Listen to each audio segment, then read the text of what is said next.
이슈 털어주는 남자 김종배입니다.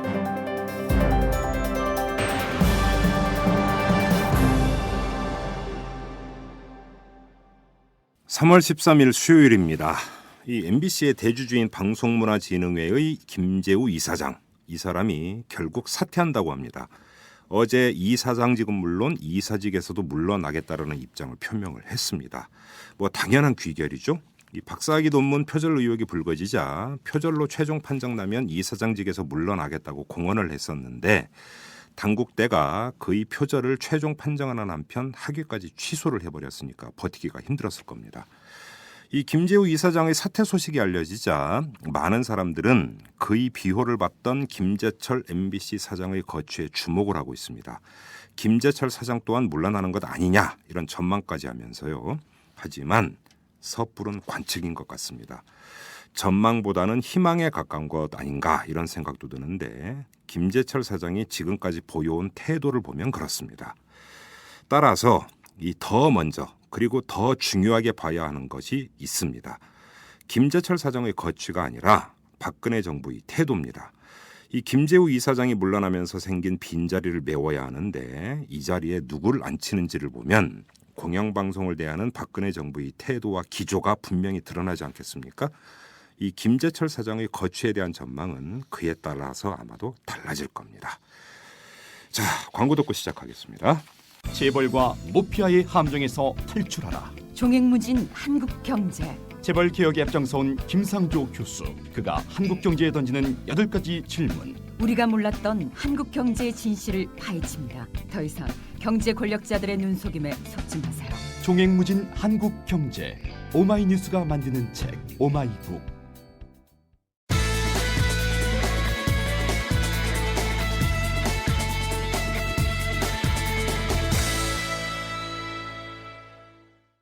영훈국제중학교의 입시비리 의혹이 불거진 바가 있었죠. 이 이재용 삼성전자 부회장의 아들이 사회적 배려 대상자 전형 가운데 한부모 가정 자녀 케이스로 입학을 했고 다른 학부모는 편입학 대가로 뒷돈을 요구받은 적이 있다 이렇게 폭로까지 한 바가 있습니다. 이 때문에 서울시 교육청의 특별감사반까지 출동하는 일이 벌어졌는데요. 이 문제가 영훈국제중에 한정된 얘기가 아니라고 합니다. 서울에 있는 대원국제중 그리고 경기도 가평에 있는 청심국제중에서도 냄새가 폴폴 나는 경우가 상당히 많았다고 하는데요. 자, 오늘 이 문제를 한번 탈탈 털어보도록 하겠습니다. 이 문제를 제기한 진보정의당의 정진후 의원을 모셨습니다. 안녕하세요, 의원님. 네, 안녕하십니까. 네네.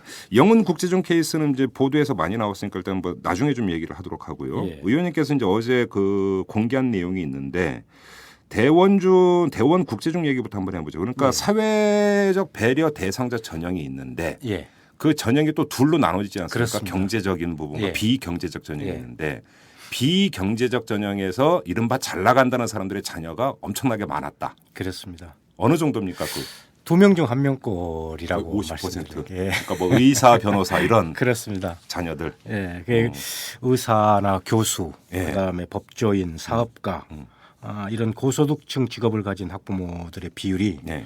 일반 전형을 봤을 때는 36%에 불과하거든요. 예. 그런데 이 비경제 전형, 예.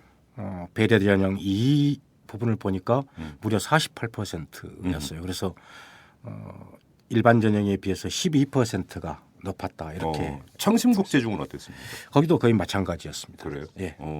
그런데 비경제적 전형이라고 한다면 그 돈이 많고 소득이 많고는 사실은 고려 대상은 아니잖아요. 형식 논리에 따르면. 이게 원래는 이 국제중학교라고 하는 곳이 등록금 1,000만 원, 예. 학비 1,000만 원 이상 가는 귀족학교라는 비판에 직면했었죠. 그렇죠. 그러다 보니까 경제적으로 어려운 학생들도 그 학교에 진학할 수 있는 통로를 만들어서 기족학교라는 이름을 갖지 않겠다. 그래서 만들어진 게 사회적 배려 대상. 그렇습니다. 그런데 그 사회적 배려 대상을 예. 경제와 비경제로 나눴습니다. 그렇죠. 사실 그래서 그게 그 자체가 문제가. 그 자체가 문제였죠. 그렇죠, 그렇죠. 그래서 오용되거나 악용될 수 있는 소지를 처음부터 만들고 있었다고 봐야죠. 그런데 이 비경제적 배려 대상자라는 게 네. 한부모 가정, 그렇죠. 다자녀 가정, 예. 다문화 가정 예. 이런 형태로 해놓고 거기에 경제적 여건이나 이런 것들에 대해서는 전혀 고려를 하지 않았습니다. 그러다 보니까 예.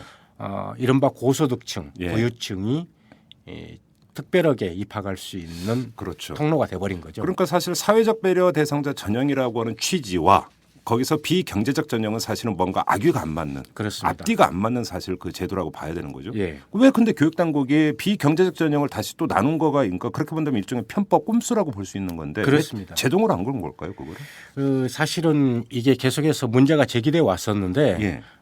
교육당국이 지도 감독 자체를 소홀히 한 거고 네. 묵인해 왔죠. 그냥 묵인한 거죠. 예, 그렇죠? 그렇습니다. 예. 그러니까 지금 이런 상황이 발생한 거지 지도 감독권을 정확하게 행사를 했다면 이러한 일이 벌어질 수 없죠. 그리고 비경제적 대상자라고 하는 것 자체가 예. 이런 악용의 소지를 열어놓은 통로가 됐다고 이렇게 보고 있습니다. 그렇죠. 근데 아까 이제 말씀하신 교수나 의사나 변호사 근데 그런 이런 양반들은 그러면 정말로 한부모 가정이거나 다자녀 가정이거나 다문화 가정인 건 맞습니까? 근데 전 그것도 궁금한데 그것까지는 조사가 어렵죠. 악용된 사례들에 대한 제보들은 많이 있습니다. 그런데요. 예. 이게 서류상으로만 확인하다 보니까 그렇죠. 그 이상의 것들이 확인이 되지는 않고 있습니다만은 예. 한부모 가정을 만들기 위해서 서류상에 이혼을 한다든지 위장 이혼. 그렇습니다. 이야. 그 다음에 예. 다자녀 가정을 만들기 위해서 입양을 한달지 하는 사례조차도 있다라는 진짜요? 제보들이 아니 그래서 자기 자식을 국제중 보내기 위해서 입양을 한단 말입니까? 그렇습니다. 그런 사례들이 있다는 제보가 들어오고 있습니다. 그래서 조사가 필요한 사항이고요. 진짜 이것은 나중에 궁금해지는 그럼 그 입양한 애는 나중에 걔도 국제중 보낼까요? 그건 모르겠습니다. 이게 외국의 시민권을 갖기 위해서 예. 그 시민권을 만들었던 부유층 일부의 행태들을 본다면은 예. 이러한 제보들도 사실상 사실일 가능성이 매우 높고 그런 차원에서 적극적인 조사 이게 이루어져야 된다고 봅니다. 그런 제보가 많아요? 그렇습니다. 그러면 물론 이제 제보이고 아직은 이제 그 확인되지 않은 거니까 예. 방송에서 말씀하시기는 좀 어려울 거라고는 생각은 하는데 예. 그래도 우리 애청자 여러분들이 어느 정도는 좀 감은 좀 가져야 될 것 같은데 좀 더 좀 풀어주시면 안 될까요? 또 어떤 제보가 있었습니까? 이를테면 그 다음에 문제는 이제 그건 입학과 관련된 특례를 받기 위한 것이고 예. 또 하나는 이런 부정과 반칙에 항상 결합되는 것이 돈입니다. 돈이죠, 그렇죠. 그래서 돈이죠. 이게 학교에 낼 수 있는 돈은 기부금 이런 거거든요. 그런데 이 문제가 된 국제중학교를 조사를 해봤더니 예. 2009년에 5명의 학부모가 예. 1억 3천만 원을 재단에 기부했습니다. 그럼 1인당 2천만 원이 넘네요. 그렇습니다. 그리고 학교 발전 기금 명목으로 학부모들이 1억 5천만 원 정도를 또 냈더라고요. 예. 이분들 중에는 한꺼번에 5천만 원을 기부한 학부모도 있었습니다. 오호.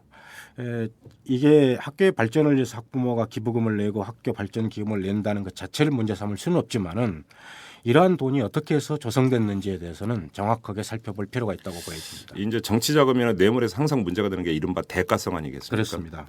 결국 그것도 그 문제 아니겠습니까? 그렇습니다. 자발적인 모금이라고 하지만은 이 자발성 뒤에 숨어 있는 의미와 내용을 캐내는 것이 무엇보다 중요하다고 보고 있습니다. 혹시 그거는 좀 체크를 해보셨어요? 그러니까 사배자 전형 줄여서 예. 이제 사배자 전형이라는데 사배자 전형 중에서 비경제적인 전형. 예. 그런데 그게 모집 인원이 있고 지원 숫자가 있고 그러니까 항상 지원 숫자가 많을 것 아니겠습니까? 그렇습니다. 그러면 누구를 붙이고 누구를 떨어뜨리느냐? 예. 그러면 또 전형 기준이 있어야 될 거 아닙니까? 예. 비경제적 전형 안에서 예. 그건 어떻게 되어 있어요? 비율은 정해져 있습니다. 예. 정시로 뽑는 인원 외에 네. 특별 전형에 해당되는 게 경제적 배려 대상자, 비경제적 배려 대상자인데 이건 전체 총원의 둘을 합쳐서 사배자 전형이 20%입니다. 예. 그러면 20%를 10%씩 나눠 갖는 거죠. 그렇죠. 그런데 사실은 경제적 배려 대상자, 다시 말해서 가정 형편이 어려운 아이들의 이 지원이 숫자에 미달한달지 네. 아니면은 이 학생들은 사실상 다니다 보면은 여러 가지 위화감과 소외감을 겪을 수밖에 없습니다. 그런 부유층의 자녀들이 다니다 보니까요. 예. 그래서 중도 탈락자나 이런 학생들이 많아지는데 그럼 또 편입하기 TO가 생기죠. 그렇습니다. 예. 그 자리에는 비경제적 배려 대상자들을 다 충원시키고 있습니다. 그래서 비경제적 배려 대상자들이 경제적 배려 대상자의 비율을 훨씬 상회하고 있죠. 그러면 근데 좀 제가 여쭌 건 비경제적 배려 대상자 모집 정원이 이래서 10명이다. 예. 라고 하는데 근데 지원자가 50명이다. 예. 이러면 나머지 40명을 떨어뜨려야 될 거 아닙니까? 그럼 붙이고 떨어뜨리는 그 기준이 있을 거 아닙니까? 비경제적 배려 대상자를 대상으로 한 전형에서도. 예. 그 대부분이 학교가 돈입니까? 안타깝습니다만은 돈은 드러나지 않는 거고요. 물론 그렇죠. 성적으로. 성적입니까? 예, 그렇습니다. 결국은 성적입니까? 예, 그렇습니다. 그러면 뭐 교수님, 의사님, 변호사님, 사학과님 그러니까 자제들이 성적이 높을 가능성은 그만큼 높죠. 그렇죠. 사교육과의 그렇죠. 관계성을 아주 예. 긴밀하게 맺고 있기 때문이기도 예, 하고 예, 또 이 조사한 바에 의하면은 네. 사실상 이런 국제중학교는 특성화 중학교거든요. 예. 이런 학교에 이렇게 사회적 사배자 대상으로까지 이렇게 문제를 만들어가면서 입학하려고 하느냐 하는 것은 사실상 특수목적고를 가기 위한 하나의 그렇죠. 유일한 통로다 이렇게 해석되기 때문이죠. 근데 잠깐만 지금 성적이라고 말씀을 하셨는데 예. 저희 집 둘째도 요번에 이제 중학교 입학을 했는데 초등학교는 그 성적이 나오지를 않잖아요. 예. 매우 잘함, 잘함 뭐 이렇게만 나오지 석차가 있는 것도 아니고. 예. 근데 성적을 어떻게 거기서 가르는 거죠? 충분히 학교별로 볼 수 있는 전형의 요소들이 있습니다. 어떻게 좀 풀어주세요. 어떤 방식으로 합니까? 그 일정한 기간 동안의 어떤 내용들을 쭉 충분히 살펴보면 나오고요. 그것이 최근에 관련해서서 학교 이 점수나 이런 것들을 기재하지 않도록 했지. 예. 이제는 그게 교육이 다 됐습니다. 아, 이제. 그래요? 예. 그러니까 보니까 이게 과목별로도 아니고 이제 과목에서 단원별로 예. 뭐 매우 잘함 이런 예. 식으로 우리 애 거 보니까 예. 그렇게 돼 있던데. 성취도의 도달 여부만 그렇죠. 그렇게 되도록 하고 있거든요. 예. 그런데 뭐 아시다시피 그 학업 성취도 평가를 전국 단위로 이렇게 치러버리면서 학교 그렇죠. 석차나 일제고사. 일제고사 우리가 이야기하는 그런 것들을 통해서 충분히 변별력을 가질 수 있는 예. 이 개량화된 수치들이 충분히 존재합니다. 아 그렇습니까? 예. 그런데 그러면 그거는 이제 그 학교별, 예, 그러니까 이른바 그 공부 잘하는 학교, 예. 초등학교 얘기하는 거죠. 그렇습니다. 못한 학교 이런 게 또 나눠진다는 이게 겁니까? 중학교 국제중학교의 입시에서의 가장 또 하나의 문제가 예. 일반 학교들이 학생을 뽑기 전에 예. 이 국제중학교는 특성화 중학교이기 때문에 그렇죠. 광역 단위나 전국 단위로 학생을 모집해요. 그러니까 이 학교에 들어오는 학생들은 지원할 수 있는 학생들은 일정한 우리가 이야기하는 스펙과 수준에 도달하지 않은 학생은 지원 자체가 불가능한 것이고 그리고 자신 스스로가 이 학교에 입학할 수 있다는 것을 보여주기 위해서 다양한 자료들을 학교에 제출할 수 있는 거죠. 그래요. 예, 그런 것을 통해서 충분히 성적으로 이렇게 선별이 가능합니다. 혹시 그건 한번 그것도 조사가 필요하겠네요. 말씀을 듣다 보니까 이제 국제중에 입학한 아이들을에서 이제 그 지역별, 예, 그러니까 서울이라면 강북 출신이 몇 명이고 강남 출신이 몇 명이고, 예, 그죠? 도시 출신이 몇 명이고 농촌 출신이 몇 명. 이것도 해 보면 일정하게 하나의 흐름이 나오지 않을까요? 흐름이 나오고 있습니다. 아, 지금, 이미 나오고 예, 있습니까? 좀 역할을 분배해서 활동을 하고 있는데 서울시 교육위원회에서 의원분이 예. 분석한 자료가 오늘 나온 걸 보면은 예. 서울에 있는 특정한 학교 출신들이 굉장히 많이 있다. 강남에 있는 그렇습니다. 초등학교입니까? 예. 역시 또 강남입니까? 초등학교. 예. 그렇습니까, 진짜로? 근데 국제 중에 그렇게 그 매달리는 이유가 좀 전에 말씀드린 대로 특목고 가기 위한 겁니까? 그렇습니다. 저는 그렇게 보고 있습니다. 왜냐하면은 예. 이 학생들이 진학 상황을 분석을 해놓고 보니까요. 네. 거의 85%에 이르는 학생들이 특수목적고등학교로 진학을 했습니다. 이 학생들이 유학을 간 학생들까지를 포함하면은 예. 아마도 90%의 학생들이 유학 또는 특수목적고등학교 진학을 한 사례로 네. 결과가 나타나고 있기 때문에 그렇습니다. 예. 결국은 특목고 가기 위해서다. 그렇습니다. 근데 저는 있잖아요. 예. 중학교 단계에서 국제중이 왜 필요한 거예요? 국제중에서 뭐 가르칩니까 도대체? 이 설립 취지는 중학교 때부터 국제사회가 요구하는 인력을 기르겠다는 건데 국제사회가 요구하는 인력이 뭔데요? 그래서 이제 그 중에 대표적인 것의 하나로 조기 유학생들이 많이 늘고 있다. 그래서 그런 인력들을 예. 그런 학생들이 우수한 학생들이 외국에 나가는 것을 예. 막고 예. 우리의 아이들을 우리나라에서 교육시킬 수 있도록 하자 해서 조기 유학을 막겠다. 그렇죠. 그래서 그래서 그 이제 수요를 국내로 돌리겠다. 그렇습니다. 그 수요를 돌릴 목적 중에 하나로 국제중학교를 만드는 거죠. 예. 그런데 이제 국내에서는 어떤 이 수평성의 문제, 음. 형평성의 문제 이게 제기되다 보니까 네. 사배자 배정을 네. 그런 제도를 만들었고 아. 따라서 사배자 전형 제도는 음. 이 학교의 설립 취지와 목적 그리고 네. 현실적 여건에 네. 전혀 타당하지 않는 제도입니다. 사실상. 그리고 사실은 이번에 이제 영훈 국제중에서 문제가 불거지기 전에 일반적으로 계속 제기됐던 문제가 국제중에 입학하기 위해서 국적을 예. 바꾸고 그렇습니다. 세탁하고 예. 뭐 과테말라 이런 주로 남미 쪽 국적이 예. 많이 나오던데 근데 이게 입시 전형 과정에서 못 걸러집니까? 원천적으로 불가능한 게? 서류만 보기 때문에요. 예. 학교가 어떤 조사권을 가지고 있거나 예. 그렇지 않고 서류만 보기 때문에 예. 이런 현상은 당연히 학교 차원에서는 생길 걸릴 수밖에 수가 없는 없습니다. 거고. 그렇습니다. 어. 근데 이제 그걸 학교에서도 굳이 걸리려고 하지 않죠. 왜냐하면은 사실상 잘못된 반칙을 서로 윈윈하는 상태이기 때문에 예. 학부모는 그 학교를 보내서 다른 뭔가를 도달하려고 하고 그렇죠. 학교는 그런 자녀들이 많이 학교에 옴으로써 네. 학교의 설립 취지나 목적과는 달리 학교를 잘 운영할 수 있는 네. 이런 이점이 생기기 때문에 그렇죠. 서로가 서로의 목적을 위해서 이게 존재하기 때문에 예. 그런 것들이 설사 어떤 제도가 있다 하더라도 네. 그 제도가 역할을 하기는 쉽지 않습니다. 지금 이제 저는 이걸 이제 쭉 보면서 뉴스를 보면서 가장 걱정이 됐던 게 진짜 사회적 배려 대상자 자녀들, 그 대상자들, 진짜 가정 형편이 어렵고 그런데 사배자 전형으로 어렵게 그 국제중을 간 아이들이 정말 정상적으로 학교 생활을 할 수 있을까? 이게 사실 제일 걱정이 됐거든요. 어떻습니까?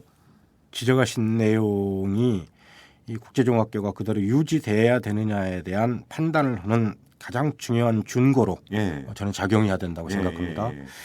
이 도입될 때부터 그런 고소득층의 어떤 자녀들이 몰릴 것을 예상했는데 사실이 일로 나타나고 있고 그렇죠. 그러다 보니까 그 속에서 느끼는 소외감, 예. 위화감, 예. 그다음에 저소득층으로서는 입학했다 하더라도 감당하기 어려운 사교육비, 예. 그다음에 불평등 교육 속에서의 그리고 내신 성적에서의 그렇죠. 이 불안, 그렇죠. 이 그렇죠. 불리함 그렇죠. 이런 것들이 작용해 가지고 사실상 이 사배자 전형으로 들어간 비경제적 사배자 전형으로 들어간 학생들이 탈락률이 많이 늘어나고 있죠. 어느 정도로 늘고 있어요? 데이터가 혹시 갖고 이게 계세요? 예 자율형 사립고등학교 자사고까지를 확대해 가지고 저희들이 2011년 12년 2년간 서울에 있는 27개 학교를 조사를 해봤어요. 그랬더니 사배자 전형 합격생 중에서 333명이 전학했거나 혹은 학업을 중단한 것으로 그게 전체 그러면 사배자 전형에서 몇 퍼센트 정도가 되는 거예요? 상당한 퍼센트입니다. 그렇습니까? 예.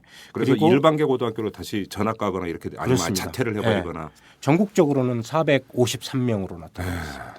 그 아이들이 거기서 받았을 과정에서 받았을 그 마음의 상처가 얼마나 크겠어요? 그렇습니다. 이게 예, 애들이 뭐 그 교복 입나요? 국제중도? 그렇습니다. 뭐 교복을 똑같이 입으니까 그렇다 치더라도 끼리끼리 문화라는 게 또 있지 않습니까? 예. 아이들 사회에서는 그래서 끼지 못하고 그러니까요. 외톨이가 되는 거죠. 왕따가 별겁니까? 예. 그런 것도 왕따죠 사실은. 그렇습니다. 거기서 오는 마음의 상처가 얼마나 크겠어요. 제도적 왕따한 거죠. 그렇죠. 그게 사회적 배려가 아니라 사회적으로 정말 홀대하는 지금 시스템으로 결국 갈 수밖에 없는 건데. 예. 그리고 이제 또 하나의 중요한 지점은 돈만 있으면 조용교육을 받을 수 있다. 이러한 사회에 있어서 이 불평등 구조나 의식들을 예.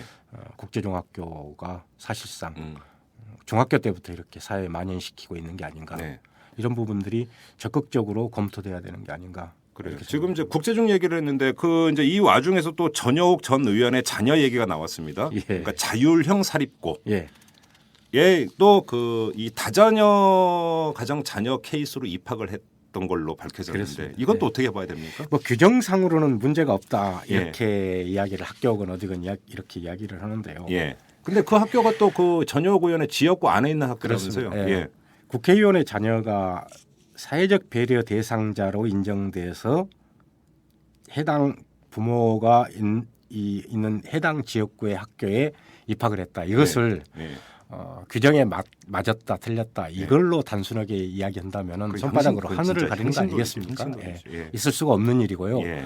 그만큼 제도 자체가 잘못 악용되고 있다라고 하는 저는 반증이고 사회적 배려 대상자에 대한 엄격한 기준 예. 이걸 재정비해야 되고 예.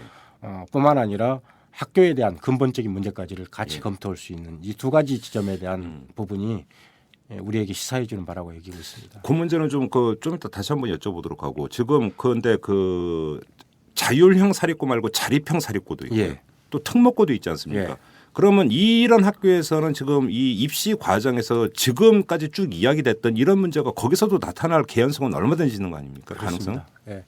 문제는 이제 이명박 정부에서 다양성을 추구한다라고 해서 예. 학교들을 여러 형태로 만들었습니다. 특수 예. 목적 고등학교들을요. 근데 예. 사실상 이것은 수평적인 다양성이 아니라 수직적 다양성입니다. 서열 구조 안에 있는 그렇습니다. 그래서 다양성이죠. 학교를 서열화시킨 거죠. 그렇죠. 서열을 오히려 복잡하게 만들어. 네, 그렇습니다. 예. 그래서 입시 부활을 하는 사실상의 효과를 거둬버린 거죠. 그렇죠. 예, 그것도 나쁘게 성적이 아니라 네. 돈 플러스 성적 음. 이렇게 하는 아주 나쁜 구조를 만들어버린 겁니다. 예. 그래서 이 문제는 정말 재고되고 재검토돼야 될 내용으로 이렇게 저는 보고 있습니다. 근데 자 그럼 한번 그걸 여쭤보겠습니다. 아까 이제 사회적 배려 대상자 전형의 기준을 더 엄격하게 세워야 된다고 말씀을 하셨는데 네. 근본적인 근데 딜레마는 뭐냐면 설령 그렇게 해서 정말 가정 형편이 어렵고 정말 사회적 배려가 필요한 가정의 자녀가 국제중을 가든 특목고를 가든 갔다고 치죠. 예. 그런다 하더라도 다른 애들 부유한 가정, 힘 있고 돈 있고 권세 있는 집안의 그 집안 출신의 아이들 틈바구니에서 버텨낼 수 있겠느냐. 버텨낼 수 없다는 것이 입증되고 있는 그러니까 거죠. 그러면 사회적 배려 대상자 전형이라고 하는 것들은 결국 오히려 그런 아이들을 고통으로 내모는 것일 수도 예. 있는 것 아니냐. 예. 이 얘기가 나오는 거잖아요, 결국은. 이게 지금은 사회적 배려 대상자 사배자 전형 제도를 아주 엄격하게 관리하고 운영하든지 네. 아니면은 이 특목고 자체에 대한 예. 검토를 해서 예. 일반 학교로 전환시키고 네. 수평적 다양성을 추구하는 학교들을 만들든지 예. 이런 방향으로 나가야 됩니다. 예.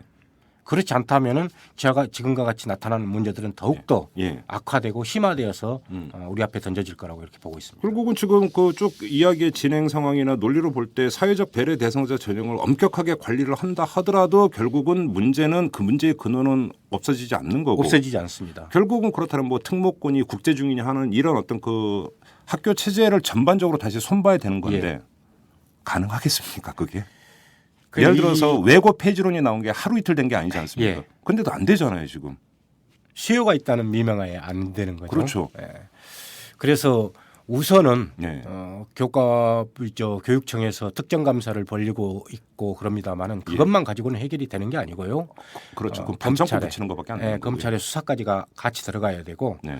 그 다음에 지금 이 학교를 갑자기 없애는 게 문제가 된다면은 사배자 전형 제도를 엄격하게 관리하고 유지할 수 있도록 네. 지침을 예. 더 강력하게 만들어야 됩니다. 그리고 수사나 감사를 통해서 적발된 사항에 대해서는 엄정한 처벌을 해야 되고요. 네. 또 이 학교의 설립 인가 취소라든지 이런 것들로 뒤를 이어야 되고 네. 그 다음에 좀 더 중장기적으로 과연 이러한 학교들이 위화감을 조성하고 계층 간의 소외감을 더 부채지르는 이와 같은 교육기관들이 우리 사회에 필요한가? 이 사회에 필요한 이런 수요들은 그러면 우리나라의 교육의 형태에서는 어떤 곳으로 유도하고 할 수 있는가? 이 부분을 좀 더 적극적으로 검토해서 빠른 시간 내에 지금과 같이 수직적 형태의 학교 다양화 구조를 다시 말씀드려서 학교 서열화 구조를 조금 수평적 구조로 네. 만들 필요가 있습니다. 근데 사회적 배려 대상자 하나만 더 여쭤볼게요. 예. 입학할 때의 배려 말고 예. 입학 후에 학교 차원에서 배려해 주는 게 있습니까? 등록금 학비를 교육청에서 지원한다는 것 외에 예. 다른 형태는 크게 두드러진 건 없습니다. 뭐 예를 들어서 식비라든지 교재비라든지 여러 가지 또 들어가는 돈이 있을 거 많이 아닙니까? 들어가는 게 있습니다. 그러나 이제 그런 것들은 또 다른 형태로서 조금씩 지원은 되고 있습니다. 예. 뭐 저소득층에게 부여하는 교육 지원비라든지 네. 이런 것들의 형태로요. 그러나 예. 그것이 충분히 충족될 가능성은 없는 거고요. 예. 왜냐하면은 다른 부유층의 자녀들은 엄청난 사교육과의 관계를 맺고 있는데 그렇죠. 이 학생들이 전부 다 그렇게 할 수는 없는 겁니다. 저는 가장 걱정되는 게 입학을 했을 때 이 친구는 사회적 배려 대상자 전형으로 들어왔고 집이 어렵다. 이런 게 그 그부 사이에서 알려집니까? 안 알려집니까? 교육목상 이건 알리면 안 되는 거죠. 절대 안 되는 거죠. 그러나 예, 예. 생활을 예. 학교 안에서 하는 생활의 시간이 얼마입니까 하루에? 그렇죠. 그걸 본다면은 예. 사람이라는 게 특히 아이들은 생활하면서 이 눈치라는 게 있는 거고 예. 생활하는 모습이라는 게 보이는 건데 왜 그게 안 보이겠습니까? 금방 드러납니다. 근데 한번 진짜 그거를 한번 좀 조사를 해봤으면 좋겠어요. 그러니까 이게 제도와 절차의 문제가 가장 근본인 거는 저도 인정을 하지만 사실은 문화 조사가 좀 필요한 것 같은데 이런 아이들이 그런 학교에 가가지고 정말 제대로 버티고 교우 관계가 어떻게 되는 거고 또 교사들은 이런 학생들을 어떻게 그 대하고 있는 건지 이걸 좀 조사를 해야 되는 거 아닌가요? 그래서 문제가 있으면 바로 잡을 수 있도록 뭔가를 좀 유도하고 이런 게 필요한 거 아닌가 싶어요. 그게 안 되는 한 사배자 전형이 무슨 의미가 있겠어요? 저는 지금과 같은 이 특수한 목적을 가진 중학교나 고등학교 네. 사배자 전형 제도 하에서는 예. 사실상 이미 드러나 있는 문제고 예. 그걸 별도로 이렇게 구성한다는 건 사실상 치료에 가까운 행위라고 이렇게 생각을 합니다. 그래요. 오히려. 예. 그래서 지금 드러나 있는 현상만 가지고도 그 학생들이 겪는 어려움과 아픔, 예. 그다음에 정신적 고통, 예. 상실감 이런 예. 것들은 이미 예. 말할 수 없을 정도로 우리가 인식을 할 필요가 있다. 음. 이렇게 여기고 있습니다. 그래요. 국제중 없어져야 된다고 생각하십니까? 저는 국제중학교가 우리 사회에서 있어야 될 이유가 없다고 없다. 보고 있습니다. 없앨 수 있겠습니까? 없애도록 노력해야죠. 다만 예. 제가 하나를 강조드리고 싶은 것은 이런 수요가 있고 이런 학생들이 해외로 빠져나가지 않도록 하기 위해서 이런 학교를 운영한다는 취지하에 운영되면서 다른 학생들을 사실상 들러리로 세워서 아니 정신적 고통을 가하고 있는데 차라리 그냥 보내게 하는 게 더 나은 거 아니에요? 국제중 없애고 가라 그럼 니네 돈 많아서 그래 조기 유학 보내갖고 가 얼마나 잘하는지 보자 하고 보내고 국제중 없애는 게 차라리 나은 거 아닌가요? 이 형식주의에 매몰돼서 해석하는 측면들이 또 하나 거기에 결합되기 때문인데요. 예, 의무교육화에서 의무교육은 국가가 책임져야 되는 겁니다. 그렇죠. 중학교까지. 예, 그렇죠. 그래서 중학교까지 의무교육이기 때문에 의무교육은 사실상 평등교육이어야 되지 않습니까? 초등학교와 중학교 교육은 국가가 책임지는 상태에 있어야 되는 거죠. 그래서 중요한 말씀이시죠. 예. 예. 이 학생들을 해외로 내보내게 됐을 때 예. 따르는 재반 뒷받침하는 법률이나 해석들을 어떤 형태로 가져갈 것이냐 하는 문제가 또 남게 됩니다. 그렇습니까? 예, 의무교육은 국가가 책임지는 건데 예. 나는 해외에 나가서 다른 나라에서 예. 교육을 중학교까지 받겠다. 예. 이렇게 하면 그것을 국가가 지원해야 되는 것인지 아니면은 허용해야 되는 것인지 정부의 책임과 관련된 문제가 남아 있죠. 또 그런 법적인 문제가 있나요? 예. 근데 그럼 또 정반대의 논리가 나오잖아요. 자, 중학교까지는 의무교육입니다. 예. 그러면 국가는 모든 국민을 평등하게 대해야 되는 거 아니에요? 기회균등. 그렇죠. 기회균등이 있습니다. 그런데 의무교육 단계인 중학교에서 특정 그룹만 그러면 니네는 국제중 갈 수 있는 길을 열어주겠다 하는 것은 의무교육의 가장 근본적인 정신하고는 좀 약간 일탈돼 있는 책이 아닌가요? 약간이 아니라 하여튼 굉장히 많이 그렇죠. 일탈해 있죠. 그러면 그 의무교육 단계에 있는 학생들은 모두가 고르게 균등하게 기회를 보장받아야 되는 권리가 있는 예. 거죠. 정부에서 이야기하는 것은 앞에다가 수사를 붙입니다. 능력에 따라 이렇게 붙입니다. 예? 능력에 따라. 그게 어떻게 학생 능력이에요? 부모 능력이지. 그렇습니다. 그게. 그리고 전반적으로 모든 부분들이 분석하고 인정하는 것은 네. 학부모의 재력이죠. 그럼요. 그런데 예. 그건 학부모의 재력은 뒷전인 거고 네. 특수한 목적을 가진 학교를 만들어서 예. 그런 학교에 부합하는 교육을 시키겠다. 이것이 이제 형식상 법률상 나타나 있는 목적이기 때문에 예. 그 목적을 과연 달성하고 있는가? 예. 기본적이고 최종적인 지점은 예. 그런 설립 취지에 맞는 학교 운영이 되고 있는가가 예. 적극적으로 평가가 되고 판단이 된 다음에 음. 그리고 그런 학교가 어떤 잘못된 형태로 지금 운영되고 있는가? 네. 그래서 나타나는 사회적 영향이 무엇인가? 예. 여기까지가 결합이 돼서 예. 최종적으로 이 학교에 대한 문제를 판단할 수 있는 내용이 돼야 되겠죠.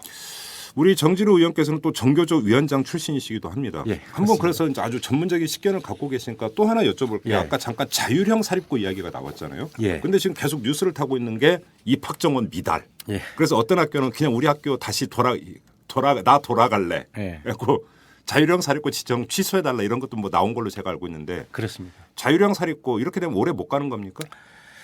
제가 국회 상임위에서나 국정감사에도 충분히 근거가 자료를 가지고 지적을 했었습니다. 예. 이명박 정부의 국가교육정책자문위원회에서도 실패한 정책 중에 하나가 자사고 정책. 자율형 사립고다. 예. 이로 이미 지목을 했습니다. 그리고 말씀하신 대로 자사고에 지원 학생들이 없어서 미달 사태가 발생하고 있고 그것도 서울에서 그렇죠. 그렇습니다. 그렇죠. 그리고 심지어는 지정을 철회해달라고 예. 요청하는 학교까지 나타났습니다. 예. 이것은 자사고가 잘못 설계된 학교이고 그래서 빨리 없어져야 되는 거고 예. 그런 없어지는 것을 통해서 일반 고등학교 예. 보통 교육이 더 강화될 필요가 있다. 예. 자꾸만 돈에 의존해서 부모의 능력을 자꾸만 끌어내려고 하지 말고 음. 국가가 최소한의 책임을 지는 공교육 체제를 만들었을 때 네.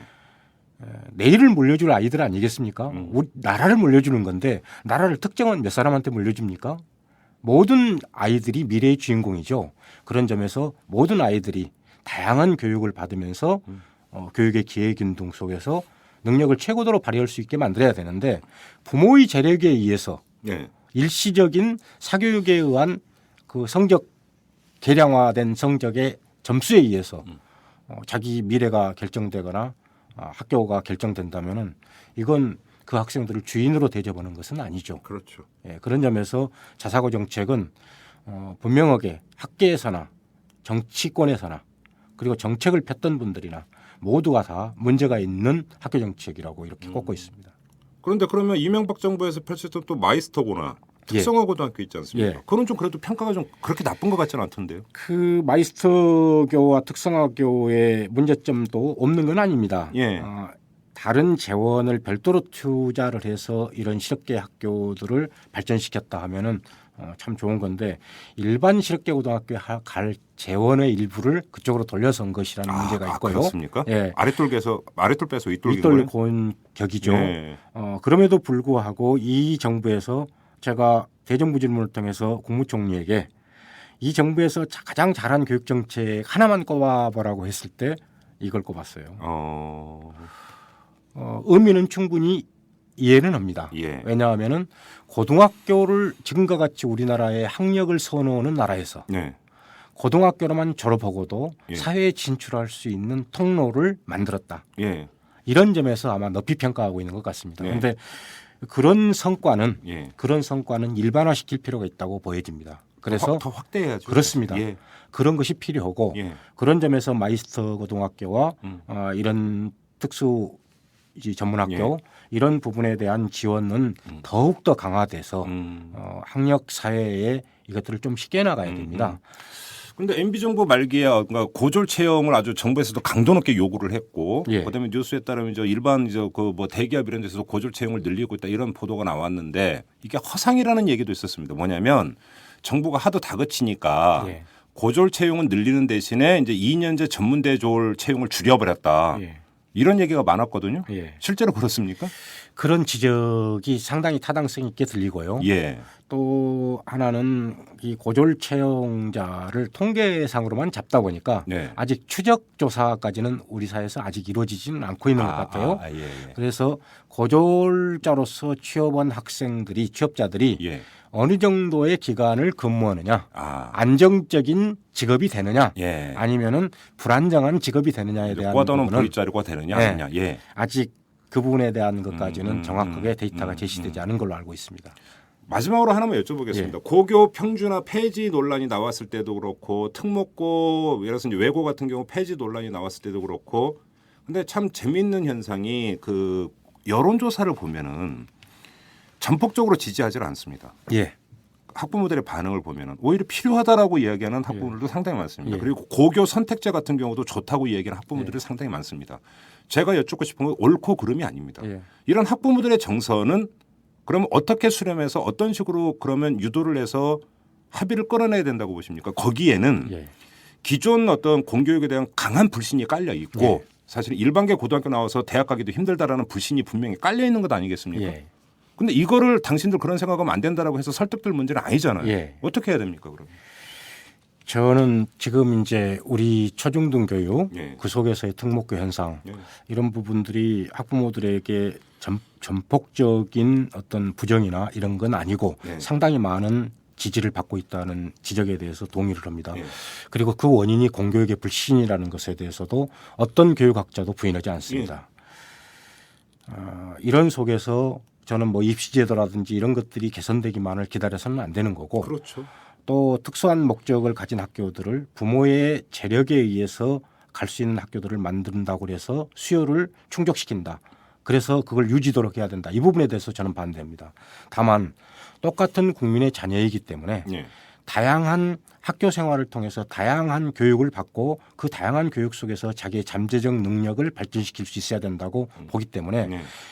오히려 수직적인 다양성보다는 예. 저는 수평적 다양성을 더 많이 추구해 가야 된다. 그럼 한번 그 수평적 다양성 어떤 모델입니까? 그래서 이 공교육 속에서 예. 우리가 지난 시기에 이야기했던 대안교육이 공교육 체제 속에서도 다양하게 펼칠 수 있는 자율성이 학교 사회에 주어져야 된다. 제도적으로. 예. 이를테면은 뭐 일부 지역에서 추진하고 있는 것입니다만은 혁신학교. 혁신학교 같은 네. 케이스를 말씀하시는 그렇습니다. 겁니까? 예. 다양한 시도들. 예. 그래서 학생들이 그런 다양한 시도들이 이루어지고 있는 학교를 자기에 맞게끔 선택하는 거. 이것은 후차적인 문제라고 봐요. 근데 혁신학교 같은 경우도 예.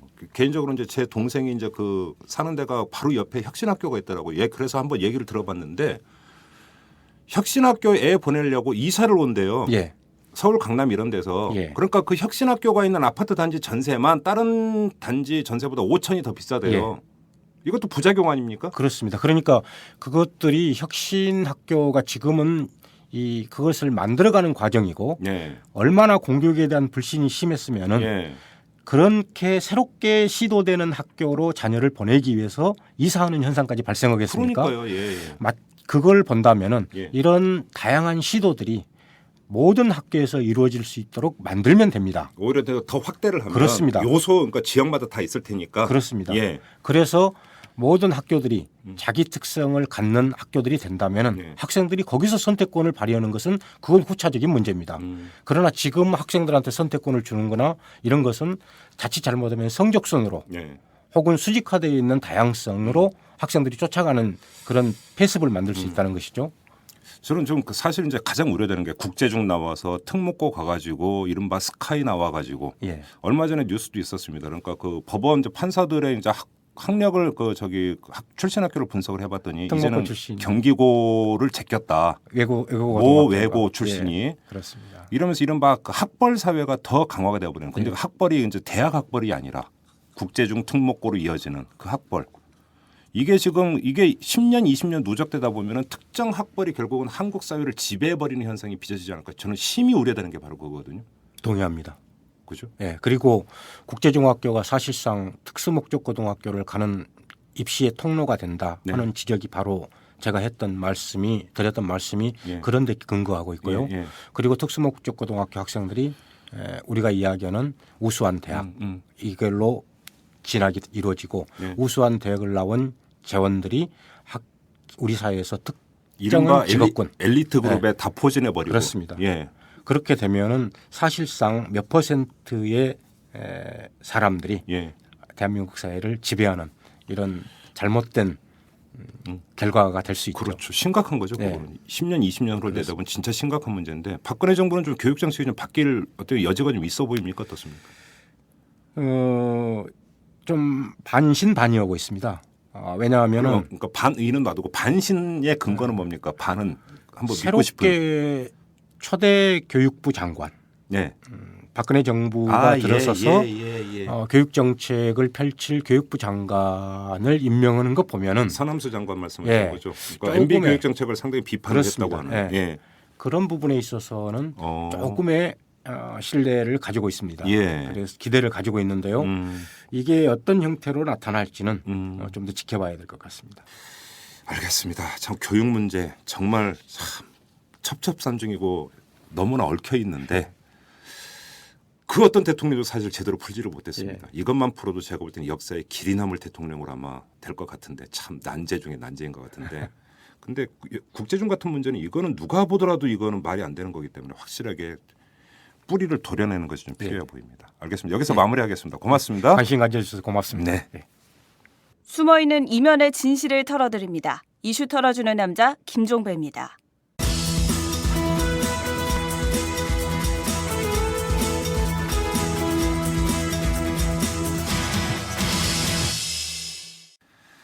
네, 매주 수요일에 보내드리는 코너죠. 장윤선의 소소한 특종. 자, 오마이뉴스의 장윤선 정치 전문 기자를 모셨습니다. 어서 오십시오. 네, 안녕하세요. 네, 지난주에 반응이 꽤 괜찮았습니다. 그리고 그때 소소한 특종도 많이 회자가 됐던 걸로 제가 알고 있는데. 제가 본 트윗이나 그것은 굉장히 비관적이던데요. 왜요? 저 아줌마는 왜 이렇게 세게 웃냐. 제가 사실은 별명이요. 네. 그 통일부 출입할 때 네. 그 정세현 장관이 붙여준 별명이 있어요. 뭐였는데? 껄껄요. 아, 그래요? 네, 오. 제가 껄껄려요. 그래서 제가 굉장히 어떤 방송 작가는 저한테 네. 그 웃음소리를 특허를 내거나 보험을 들어야 된다 예. 막 이랬는데 제가 이털남에 나와서 굉장히 기가 죽었습니다, 여러분. 그래서 지금 목소리 톤을 이렇게 지금 낮게 가져가고 있는 거예요? 아니 의식적으로? 그건 아니고 어저께 밤사이에 또 막 열심히 취재를 하다 보니까 네. 아침에 일어나 보니까 목소리 이렇게 됐어요. 좀 진짜 저의 장난이네. 헌신성을 알아주세요. 그래요? 알았어요. 네, 잘 네. 대해줄게요. 네. 자, 오늘 이제 주제로 넘어가야 되는데. 자, 악플 없는 세상에서 살고 싶어요. 근데 그 고전적인 얘기 있잖아요. 네. 악플보다 무플이 더 무섭다고. 그렇군요. 그 악플도 애정의 표현으로 받아들이면 돼요. 아무튼 알겠습니다. 지난주에 진짜로 이제 그 2월 27일 날 양쪽이 회동했다라는 사실 특종이었죠. 특종이죠. 네, 그래서 많이 회자가 됐고 그 얘기가 많이 오가는 걸로 제가 이제 이렇게 관찰을 했으니까 네. 자부심을 가지시고요. 자, 오늘은 안철수 전 원장이 이제 그 귀국을 했습니다. 그러면서 다시 이 정치 뉴스에 있어서는 핵심은 역시 그러니까 이 노원병 네. 보궐선거로 이제 그 맞춰져 있는데, 근데 우리가 야권에서 좀 탈피해서 여권은 그러면 노원병을 어떻게 바라보고 있고 전략을 어떻게 짜고 있는가, 네. 요 얘기를 좀 했으면 좋겠는데 네. 여권의 역시 중심은 청와대 아니겠습니까? 예. 혹시 청와대에서 좀 움직임이 감지되는 게 있습니까? 노원병 보궐선거 관련해서? 청와대에서 노원병 보궐선거에 대해서 감지가 되고 있죠. 어떤 겁니까? 이게 좀 소소한 특종이어서 예. 제가 이제 소소한이냐 특종이냐 늘 이제 이 경계에서 네. 왔다 갔다 하는데요. 예. 저희가 확인한 바에 따르면 청와대에서 예. 그 새누리당에 예. 그러니까 좀 너무 소극적으로 대응할 것이 아니라 네.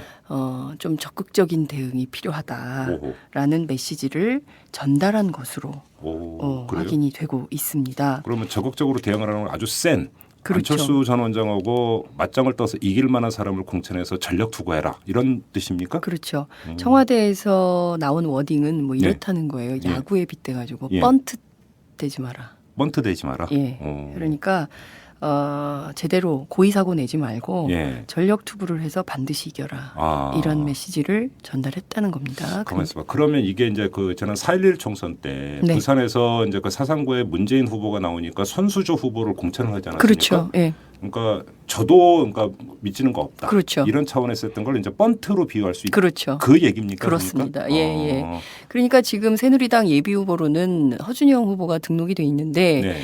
그 세간에 가장 많이 회자되는 것은 이준석 전 비대위원이거든요. 예, 그래서 이준석 비대위원을 빗대서 예. 이런 얘기를 한 것이 아니냐라는 건데 오늘 아침에 손석희 시선 집중에 예. 김지원 의원이 출연을 했습니다. 예. 그 김지원 의원이 출연을 해가지고 한 얘기의 핵심이 이런 거예요. 우리도 필승의 후보 카드가 있다.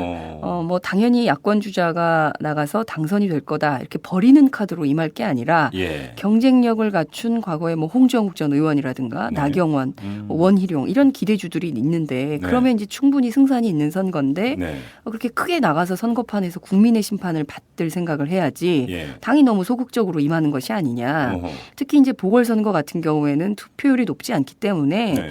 당이 아주 적극적으로 노력을 한다면 누구를 내서라도 승산이 있다 이런 얘기를 했습니다. 그러니까 저희가 지난주에 확인한 내용하고 예. 좀 일맥상통한 흐름들이 서서히 잡혀가고 있는 상황이다. 전략적으로 이렇게 그런 말씀드릴 판단할 수 수 있죠. 있어요. 사실 보궐선거의 투표율은 뭐 30-40%대고 그렇죠. 중장년층이 상대적으로 많이 투표를 그렇죠. 하고. 조직선거죠. 그렇죠. 네. 그러면 새누리당 입장에서 한번 그 승부를 걸어볼 만하다라는 네. 판단도 할 수 있고. 그렇습니다. 그래서 만에 하나 안철수 전 원장을 꺾어버리면 거기서 얻는 정치적 어부지리는 상당할 것이죠. 그렇습니다. 네. 오, 그러니까 이제 예. 이런 거예요. 그러니까 뭐냐면 지금 말씀하신 대로 새누리당 입장에서는 이번 선거가 꽃놀이패라고 할 수 있거든요. 그러니까 두 가지입니다. 첫 번째, 사실 차기 대권 주자로 굉장히 유력한 야권의 네. 유력한 주자로 안철수 전 후보가 있는데 말이죠. 예. 이번 노원병 선거에서 꺾어버리면 미래의 싹을 밟아버린다라는 차원에서 굉장히 큰 의미가 있는 거고요. 어허. 그리고 설령 안철수 전 후보가 당선이 된다 하더라도 예.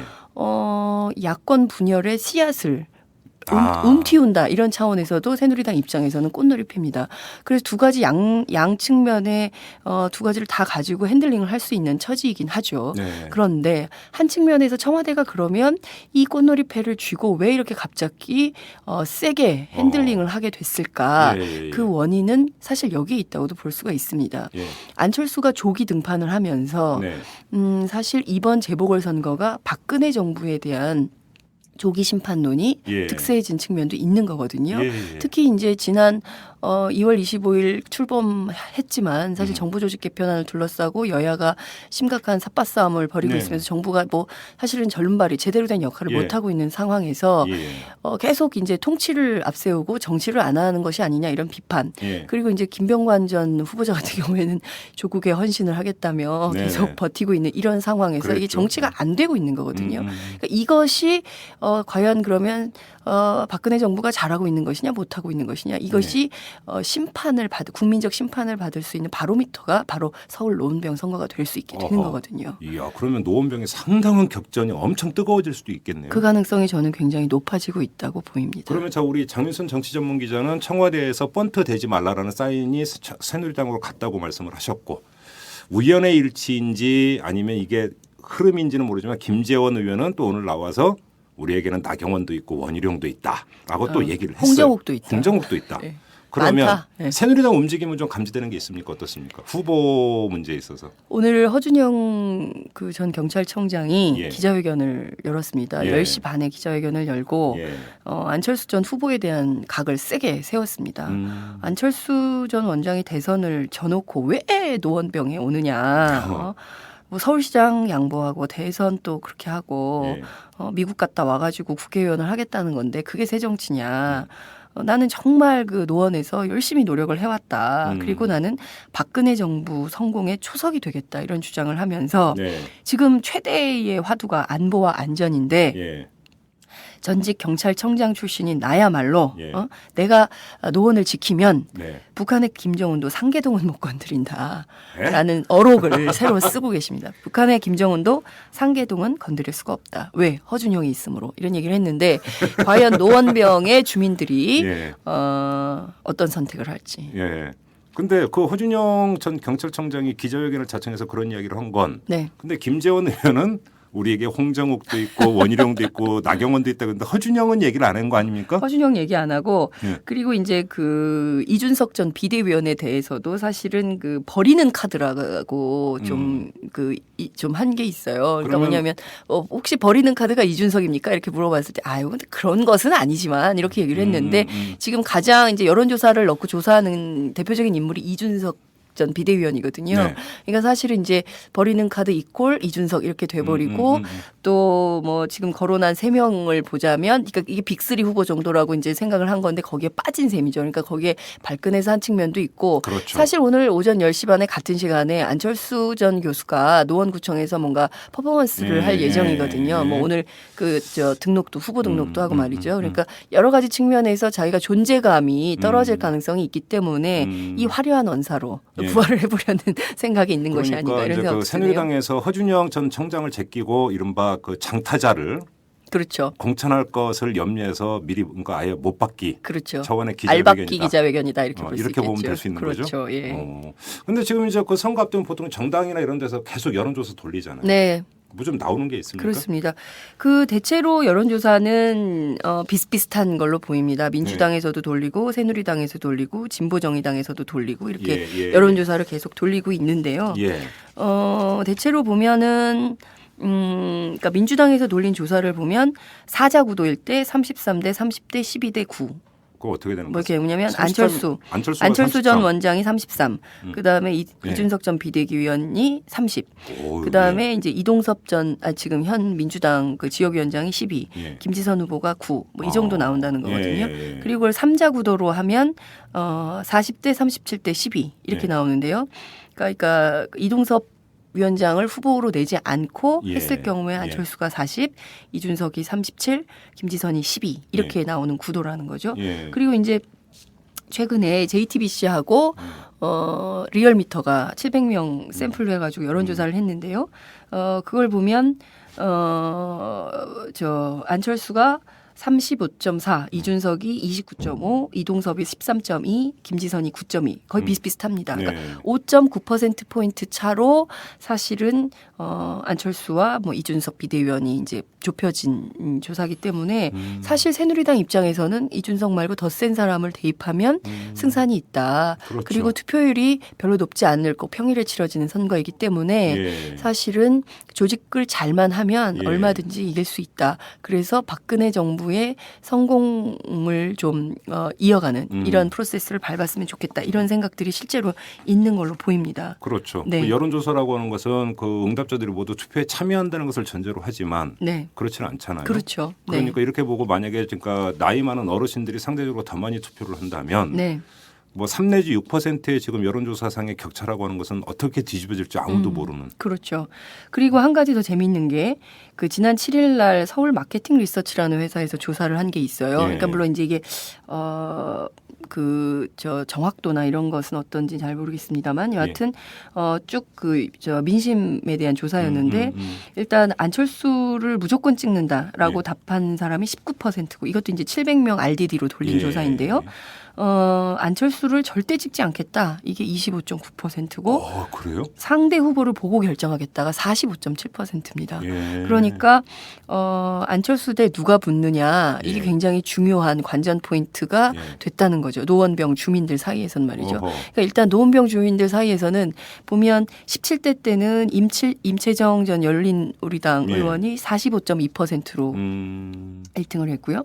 그리고 이제 18대 때는 홍정우 의원이 43.1%를 했습니다. 예. 그리고 지난 19대 총선에서는 노회찬 의원이 57.2%를 했거든요. 예. 그러니까 전반적으로 보면 야권 강세 지역이기는 해요. 그렇지만 그렇죠. 예. 그렇게 센 사람들이 와서 놀던 물은 아니었다는 거죠. 그런 측면에서 보면 이번에 안철수가 옴으로 인해서 예. 새누리당에서도 굉장히 강력한 후보를 낸다고 한다면 그야말로 노원병 지역에 굉장히 큰 인물이 나와서 우리 동네 지역 정치를 발전시킬 수도 있겠다라는 예. 기대가 높아지는 그런 상황이라고도 볼 수가 그런데 있겠습니다. 여기서 중간 정리라면 안철수 전 원장은 귀국 기자회견에서 노원병 출마를 못 박아버렸습니다. 네. 거기서 이제 변동의 여지는 없다고 봐야 되는 거고. 네. 거기서 진보정의당이 다시 야권연대 이야기를 하면서 김주선 후보가 사퇴할 가능성도 거의 없다고 봐야 되는 그렇죠. 거고. 그러면 야권 후보는 최소 2명 복수로 간다라고 해서 거의 기정사실로 봐야 되는 것 아니겠습니까? 민주당이 후보를 낼지 말지는 둘째 문제 치더라도 네. 이런 상황이라고 한다면 안철수 전 원장은 탄탄대로가 결코 아니다. 그럼요. 굉장히 불안한 선거가 돼버렸죠. 불안한 선거고 여기다가 만약에 새누리당이 진짜로 번트를 내려고 하는 게 아니라 홈런을 치려고 달려든다고 한다면 예. 노원병 보궐선거 결과는 아무도 예측을 할 수가 없는. 그렇습니다. 네. 그러니까 지금 보면 그 새누리당의 작전이 시작됐다라고 볼 수가 있는 거예요. 그러니까 네. 특히 왜냐하면 왜 청와대가 이런 생각을 굳혔을까 네. 이제 그 점을 좀 생각을 해봐야 될 것 같은데요. 지금 보면은 그냥 단순히 그냥 지는 선거로 워낙 우리가 그 동네에서 뭐 센 것도 아니었잖아. 뭐 이렇게 생각하면서 버리는 네, 카드로 네, 네. 인식할 수도 있었던 선거였는데 예, 예. 박근혜 정부 초기입니다. 예. 그렇기 때문에 박근혜 정부가 뭔가 힘을 얻는데도 굉장히 중요한 선거이고요.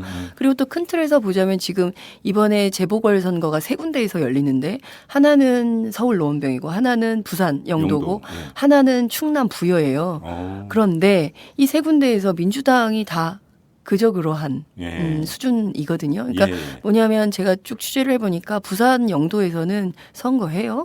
뭐 이런 분위기라는 겁니다. 아예 무관심하고. 그렇죠. 예. 그리고 이제 민주당의 김비호 위원장 자체가 예. 뭔가 좀 이렇게 지역 주민들 사이에서 굉장히 유명하거나 이름이 높은 분이 아니기 때문에 사실은 여기도 뭔가 좀 썸씽류가 없거나 뭐 이러면 그냥 김무성으로 될 가능성이 높은 지역구고 그리고 예. 또 이제 그 충남 부여 같은 경우에는 후보도 없어요. 원래 지역위원장 하던 분이 지난주에 그 충남 도에 그 부지사로 정무 부지사로 들어가 버려가지고 지역위원장이 비어버렸어요. 그래서 이제 후보도 지금 찾아야 되는 이런 상황인 거죠. 그러니까 그러면 이제 4월 재보선 이후에는 민주당의 존재감 자체가 굉장히 부진해질 수 있는 그런 판이기도 하죠. 간단히 얘기하면 그래서 만약에 충남 부여와 부산 영도에서 새누리당이 이긴다. 네. 그리고 노원병까지 이겨버리면 완전히 참패. 완승이고 새누리당 그렇죠. 입장에서는 네. 박근혜 정부는 탄력을 받아갈 수 있다. 그렇죠. 그럼요.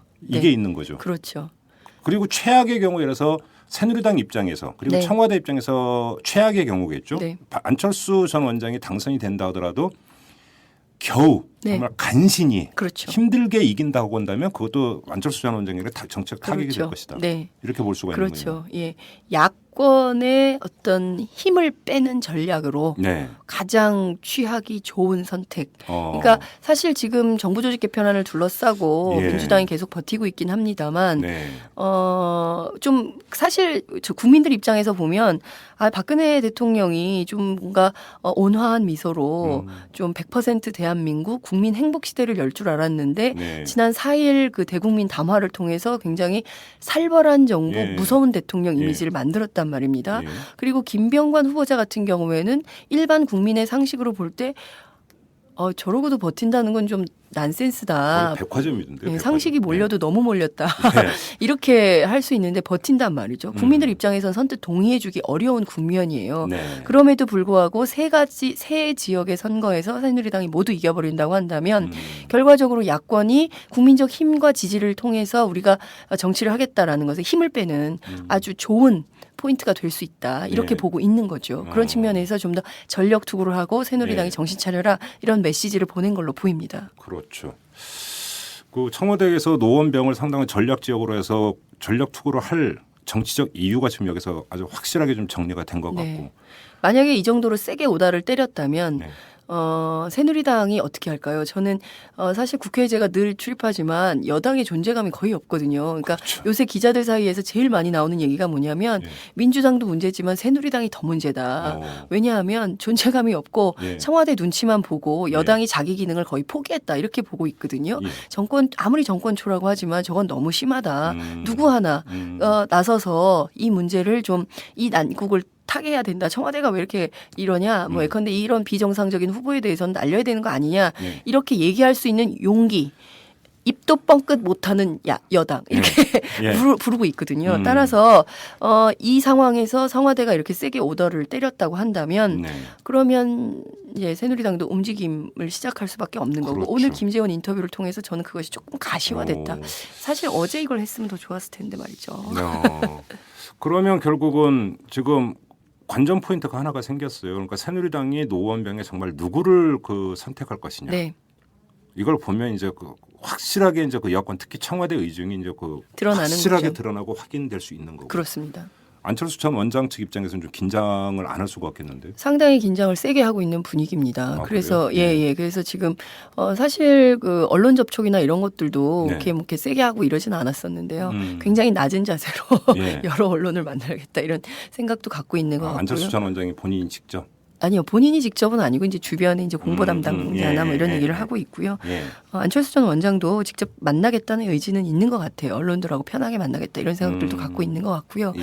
근데 이제 문제는 지역 주민의 선택을 누가 받느냐 그렇죠. 이거겠죠. 예. 저는 노원병 지역의 발전 뭐 이런 것보다는 큰 틀에서 한국 정치의 비전과 관련해서 노원병 주민들이 투표를 해야 되는 이런 상황에 놓인 것이 아닌가 그렇죠. 뭐 이런 생각이 좀 듭니다. 정치적으로 엄청난 의미를 갖는 선거가 돼버렸습니다. 지역 네. 보궐선거가 아니라. 그렇죠. 예. 이렇게 되면은 지역 그래서 이제 공약 이런 것들은 네. 둘째칠 가능성도 있는 거네요. 그렇죠. 미래 비전이 충돌하는 예. 또 한 번의 대전을 치르게 된 상황인 거죠.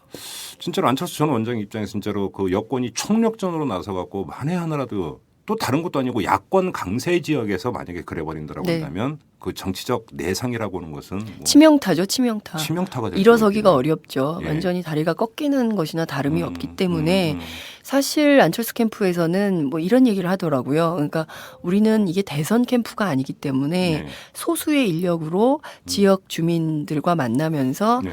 땅개처럼 기어 다니면서 연고를 찾고 지역 선거를 치르겠다. 이렇게 얘기를 했지만 사실 내부적으로는 그렇게는 안 되는 선거가 돼버렸기 때문에 네. 전략적 핸들링을 세게 해야 되는 상황이 돼버린 겁니다. 그리고 사실 안 전 후보가 그 동네 한 번도 살지도 않았고 네. 이랬기 때문에 근데 뭔가 낯설고 이사는 갔습니까? 이사는 갔죠. 이사는 그날 11일 날 그 기자회견을 통해서 본인이 이제 밝힌 바이기도 하죠. 갖고 그날부터 이제 그 동네에서 살겠다 이렇게 얘기를 요즘 했죠. 전세값 비싼데. 뭐 본인이 살던 용산보다는 훨씬 싸죠. 거기가 그 그런가요? 이사간 동네가 네. 의정부하고 이렇게 경기 북부하고 인접된 예. 지역의 아파트인데 나름 아파트는 예쁘던데. 네, 장윤선 정치 전문 기자 얘기를 쭉 듣다 보니까 마지막으로 이게 우문인 걸 알면서 그래도 마지막으로 이 질문을 던지겠습니다. 안철수 전 원장과 김지선 예비 후보가 단일화될 가능성은 제로입니까? 저는 꼭 그렇지만은 않다고 생각합니다. 나중에 막판 네. 극적 반전이 있을 수 있다고 네. 보십니까? 네. 바로 지금까지 말씀하신 그 이유 때문입니까? 네. 왜냐하면 그래야 되는 거 아닌가라는 생각도 있습니다. 왜냐하면 예. 사실 야권 연대가 꼭 좋으냐 안 좋으냐 뭐 이런 차원을 떠나서 굉장히 상징성이 커진 동네고 그리고 이 동네에서 서로 먹겠다고 야권이 분열하는 순간 저는 미래 정치에 한국 야권 정치의 미래가 없어질 가능성이 높다 이렇게 보고요. 민주당이나 진보정의당이나 안철수 세력이나 지금은 이제 서로 경쟁을 하겠다, 선의의 경쟁을 하겠다 이렇게 얘기를 하고 있지만 큰 틀에서 한국 정치의 미래를 생각한다면 한데 모여서 지혜를 모아야 된다 이런 생각을 합니다. 그러지 않고 이길 방법이 없는데 그러면 결과적으로 새누리당이 승승장구하는 그런 시대를 열겠냐? 그것이 한국 정치의 미래 비전에 맞냐? 그건 그들에게 다시 한번 물어보고 싶은 그런 생각이 드네요. 알겠습니다.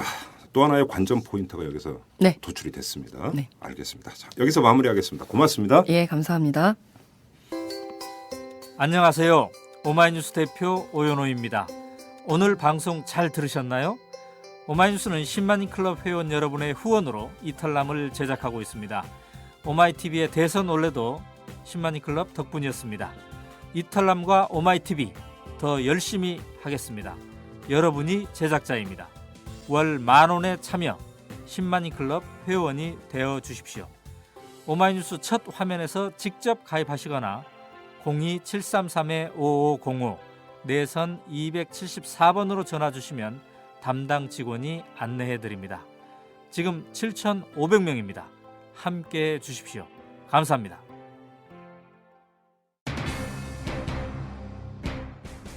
자, 오늘 방송을 마무리하면서 한 가지 소식을 더 전해드리겠습니다. 오늘 한겨레가 보도를 한 내용이었는데요. 이 군에서 군종 신부를 선발을 하면서 면접을 봤는데 여기서 사상 검증에 해당하는 질문들을 많이 던졌다고 합니다. 이 북한의 연평도 포격, 그다음에 제주 해군 기지와 관련한 질문을 던진 뒤에 입장이 뭐냐 이렇게 물어봤는데 이런 그 질문에 대해서 중립적인 의견을 냈던 3명의 신부가 탈락을 하는 일이 발생을 했다고 합니다.